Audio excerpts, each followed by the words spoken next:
விராட் கோலி.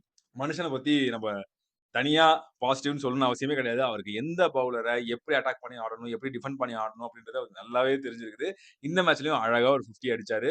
அதுவும் strike rate வந்து கம்மியா இருக்கு, கம்மியா இருக்குன்னு சொல்லி பல தற்குறிகள் வந்து பல வருஷமா கூவிட்டே இருப்பாங்க. அவங்க எல்லாத்துக்குமே திரும்பவும் ஒரு டைம், இது ஃபர்ஸ்ட் டைம் கிடையாது. திரும்பவும் ஒரு டைம் வந்து நான் என்னால நல்ல ஸ்ட்ரைக் ரேட்ல ஆட முடியும். நான் டீமுக்காக ஆடுவேன் அப்படின்றத திரும்பவும் ப்ரூவ் பண்ணிட்டாரு. கேப்டன் ரஜத் பத்திதார்.